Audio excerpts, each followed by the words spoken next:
श्री शिवाय नमस्तोभ्यम। दोस्तों, आप सभी को पता है कि पूर्णमासी की तिथि आ रही है, बैसाख पूर्णमासी तिथि, जो कि सोमवार की तिथि को पड़ रही है। ऐसे में ये तिथि 12 मई को है, तो आप सभी के लिए बहुत ही शुभ अवसर है अपनी मनोकामना को पूरा करने के लिए। आपको आज मैं बताने वाली हूँ 11 चावल के दाने से आपको पूर्णमासी तिथि, जो कि बैसाख की सोमवार के दिन पड़ रही है, कैसे भगवान शंकर को खुश करके अपनी मनोकामना को पूरा करवाना है।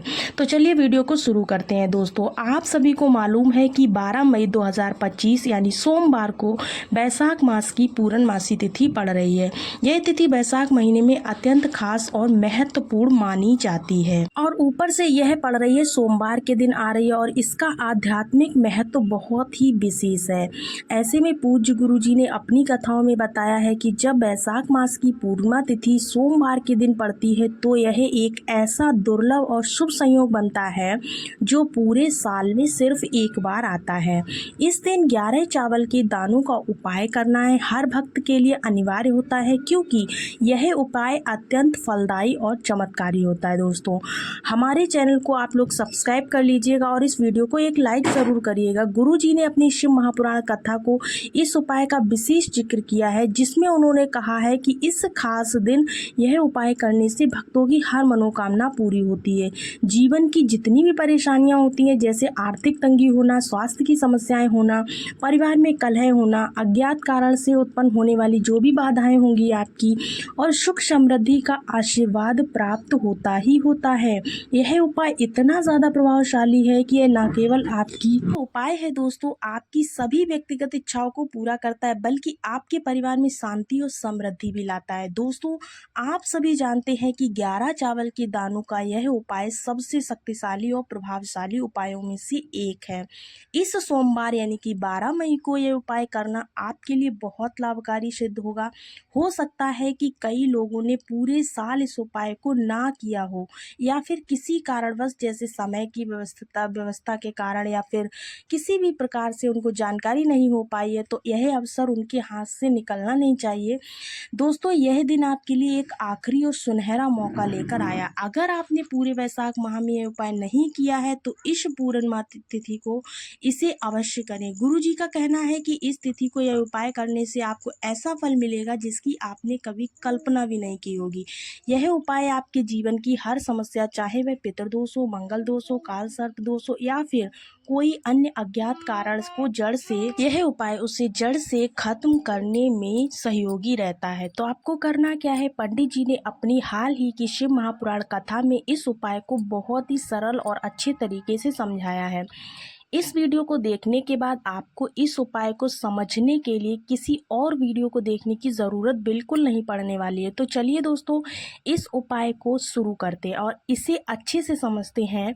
वैशाख मास का यह सोमवार इतना शुभ और प्रभावशाली है कि बड़े बड़े अनुष्ठान, पूजा पाठ और यज्ञ हवन से जो मनोकामनाएं आपकी पूरी नहीं हो पा रही हैं, वो इस दिन के एक छोटे से उपाय से पूरी हो सकती हैं।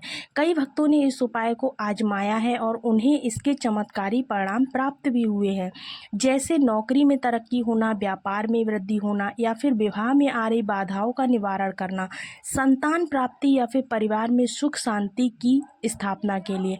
अगर आप भी अपनी मनोकामनाएं पूरी करना चाहते हैं, तो अपने जीवन की किसी भी परेशानी को दूर करना चाहते हैं, या अपने घर में सुख शांति और समृद्धि लाना चाहते हैं, तो इस उपाय को पहले अच्छे से सुनिएगा और समझिएगा, तभी आप इस उपाय को पूरी विधि विधान के साथ करेंगे। यह उपाय आपके घर में चल रही किसी भी दुख परेशानी को दूर करने में सक्षम है, भले ही आपको उसका कारण पता हो या ना पता हो, चाहे वह पितृदोष हो, मंगल दोष हो, या कोई अन्य अज्ञात कारण हो। इस उपाय को इस विशेष दिन पर करने से इसका फल कई गुना बढ़ जाता है और बहुत जल्दी प्राप्त होता है। दोस्तों, आपको बता दें, हमारे चैनल को अगर आपने अभी तक सब्सक्राइब नहीं किया तो सब्सक्राइब कर ले, वीडियो को भी लाइक कर दें। अब इस उपाय के बारे में विस्तार से हम बात कर लेते हैं। सबसे पहले यह जानना जरूरी है कि इसे कौन कर सकता है। कब कर सकता है, कहाँ करना है और इसे करने का सही तरीका क्या है। अगर आप हमारे चैनल पर पहली बार आए हैं तो चैनल को सब्सक्राइब ज़रूर कर लीजिएगा। आपको बता दें कि आज का किया हुआ ये छोटा सा प्रयास आपके लिए भगवान शिव का आशीर्वाद बनेगा और आपकी भक्ति को और गहरा करेगा। इस 11 चावल के दानों के उपाय को 12 मई सोमवार को करना है आपको। इसे घर की बड़ी माताएं, बहनें या कोई भी परिवार का सदस्य कर सकता है। इसमें कोई भी पाबंदी नहीं है कि पुरुष करेंगे या फिर महिलाएं करेंगी। दोस्तों, अब उपाय की बात करते हैं। आपको चावल लेना है। चावल बासमती ले सकते हो, साधारण ले सकते हो, जैसा भी चावल आप लेना चाहें ले सकते हो, लेकिन ध्यान रहे कि आपको चावल बिल्कुल भी टूटा हुआ नहीं लेना है। चावल में से आपको 11 साबुत चावल के दाने निकाल लेने हैं। आप अपनी रसोई से या एक कटोरी में या फिर मुट्ठी भर के निकाल लो और उसमें से आपको 11 ऐसे दाने चुनने हैं जो टूटे ना हो, दाग धब्बे ना हो, पूरी तरह से साफ़ हो। यह चयन बहुत ही ध्यान से करें क्योंकि इन दानों की शुद्धता इस उपाय की सफलता के लिए ज़रूरी है। इन 11 दानों को कागज़ की पुड़िया में आपको बांध लेना या किसी छोटी कटोरी में रखें ताकि वे इधर उधर ना जाएं और आपका उपाय शुद्धता के साथ पूरा हो सके। अगर आपके पास में कागज़ की पुड़िया नहीं है तो एक साफ़ कपड़े में इन्हें बांध कर ले जा सकते हैं। इसके साथ साथ आपको पूजन सामग्री भी ले जानी है। सुबह के समय 1 लोटा जल अवश्य ले जाएं। अगर यह लोटा मिट्टी का हो तो बहुत ही अच्छी बात है, क्योंकि गुरु जी का कहना है कि मिट्टी का लोटा शिव जी को अर्पित करने से विशेष फल मिलता है और यह पर्यावरण के लिए भी शुभ फल देता है। और अगर मिट्टी का नहीं है तब आप तावे का भी ले जा सकते हैं। इसके अलावा आप पूजन सामग्री में बेलपत्र, फूल जैसे गेंदा, चमेली का, धूप है, कपूर है, जो भी ले जाना चाहते, जो भी शिव जी को अर्पित करते हैं वो ले जा सकते हैं। अगर आपके पास बेलपत्र उपलब्ध नहीं है तो आप स्थानीय फूल या पत्तियां भी ले जा सकते हैं। अगर आप शाम के समय यह उपाय कर रहे हैं तो ध्यान रहे कि शाम को शिव जी पर जल नहीं चढ़ाया जाता है, क्योंकि प्रदोष काल में जल चढ़ाना शास्त्रों में वर्जित माना गया। इसीलिए शाम के समय आप शुद्ध देसी घी का दीपक लेकर जाएंगे, उसको तैयार करके लेके जाएंगे। यह दीपक आटे की गोल बाती वाला होना चाहिए, क्योंकि आटे की बत्ती से बना दीपक शुद्ध माना जाता है और इसे घर में जलाकर नहीं ले जाना है, मंदिर में जाकर ही आपको जलाना है। दीपक के लिए आपको माचिस भी साथ में ले जानी है। अगर आपके पास देसी घी नहीं है तो सरसों के तेल का भी इस्तेमाल कर सकते हो, लेकिन घी का दीपक ज़्यादा शुभ माना जाता है। ऐसे में आपको इस बात का विशेष ध्यान रखना है कि आप मंदिर में केवल उपाय की सामग्री लेकर ना जाएं। भगवान के सामने यह नहीं दर्शाना है कि हम सिर्फ अपने फ़ायदे के लिए आए हैं।